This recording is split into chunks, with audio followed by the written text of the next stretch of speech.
अब इन नवगठित शहरी क्षेत्रों में भी राज्य सरकार द्वारा दी जा सकेगी।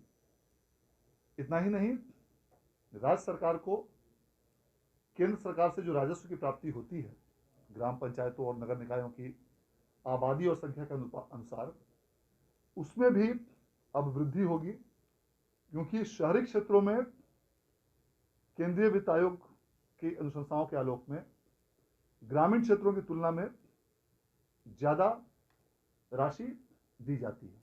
तो राज्य सरकार के संसाधनों में भी वृद्धि होगी, राजस्व की प्राप्ति होगी, और इन क्षेत्रों को अब नगर के रूप में, शहरी क्षेत्रों के रूप में विकसित किया जा सकेगा। इस प्रकार आज राज्य मंत्रिपरिषद द्वारा इस अत्यंत महत्वपूर्ण प्रस्ताव की स्वीकृति आज की बैठक में दी गई, जिसके उपरांत आज विभागीय अधिसूचना निर्गत कर दी गई है और आज से लेकर कल से लेकर आगामी 30 दिन तक उसमें आपत्ति आमंत्रित की जाएगी। धन्यवाद।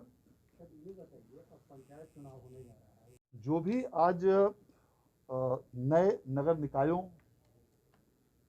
के गठन की स्वीकृति दी गई है राज्य सरकार द्वारा, और जो पुराने नगर निकायों के उत्क्रमण के प्रस्ताव हैं, इनके फलस्वरूप राज्य में ऐसे कई पंचायत हैं जो पूर्णतः इन शहरी क्षेत्रों में सम्मिलित हो गए हैं, और कुछ ऐसे पंचायत हैं जो आंशिक रूप से इन शहरी क्षेत्रों में सम्मिलित होंगे। जो भी पंचायतें पूर्णतः नगर निकायों में सम्मिलित हो जाएंगी, उन पंचायतों में अब चुनाव नहीं होंगे, क्योंकि अगले वर्ष आगामी 2 से 3 माह के अंदर पंचायत चुनाव की अधिसूचना निर्गत की जानी है और उसके 1 से 2 माह के अंदर पंचायतों का निर्वाचन किया जाना है। तो जो भी पंचायत पूर्णतः नगर निकायों में सम्मिलित हो गए, अब वहां पर ग्राम पंचायत का निर्वाचन नहीं होगा, और जो भी आंशिक रूप से इन नगर निकायों में सम्मिलित हुए हैं, वहां पर उसके पुनर्गठन, उन पंचायतों के पुनर्गठन की कार्रवाई संबंधित जिला पदाधिकारियों द्वारा की जाएगी। और इसके लिए भी राज्य सरकार द्वारा अलग से, पंचायती राज विभाग द्वारा अलग से निर्देश सभी जिला पदाधिकारियों को दिए गए हैं कि आगामी कुछ ही दिनों के अंदर उन पंचायतों का भी पुनर्गठन किया जाए जो कि आंशिक रूप से शहरी क्षेत्र में सम्मिलित हो चुके हैं और आंशिक रूप से अभी भी ग्राम पंचायत का हिस्सा है। उसमें जो पुनर्गठन जो होंगे, वैसे क्षेत्रों में उस नए स्वरूप और नए पुनर्गठन के आधार पर पंचायत निर्वाचन कराए जाएंगे।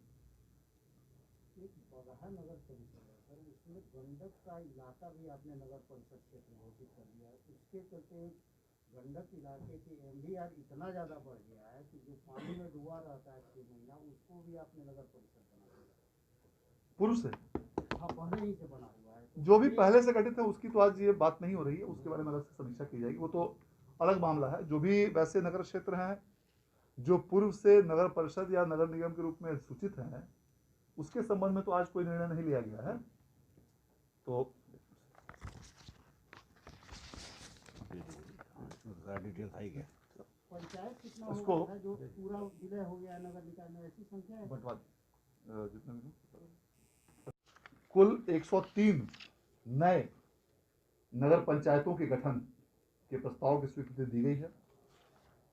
इसके अतिरिक्त 8 ऐसे क्षेत्र हैं जो पूर्व में ग्राम पंचायत के रूप में सूचित थे, उन्हें सीधे नगर परिषद के रूप में गठित करने की स्वीकृति दी गई है। इसके अतिरिक्त 32 ऐसे नगर पंचायत हैं जो अब नगर परिषद के रूप में उत्क्रमित करने की स्वीकृति मंत्रिपरिषद द्वारा आज की बैठक में दी गई है। और इनके अलावा 5 ऐसे नगर परिषद हैं जिन्हें नगर निगम के रूप में उत्क्रमित करने की स्वीकृति आज मंत्रिपरिषद द्वारा दी गई, और 12 ऐसे नगर निकाय हैं जिसमें मूलतः नगर परिषद और नगर निगम शामिल हैं। इन नगर निकायों के क्षेत्र विस्तार की स्वीकृति आज मंत्रिपरिषद द्वारा दी गई है।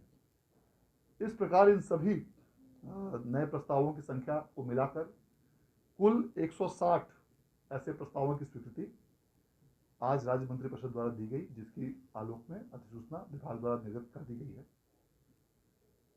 इन नगर निकायों के गठन होने के फलस्वरूप इन क्षेत्रों में जो अभी तक गांव के रूप में ग्राम पंचायत का भाग थे, अब इस मंत्रिपरिषद की स्वीकृति के उपरांत उसकी आज अधिसूचना निर्गत की गई और इसे अखबारों में प्रकाशित करके आपत्ति आमंत्रित किए जाएंगे।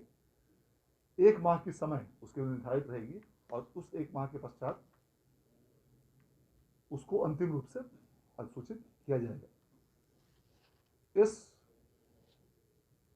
नगर निकायों के विस्तार होने के फलस्वरूप इन क्षेत्रों में अब जो नगरीय सुविधाएं जो दी जाती रही हैं, साफ सफाई, सैनिटेशन, कचरा collection, street light, drainage, park, सामुदायिक भवन, ये वैसी सुविधाएं जो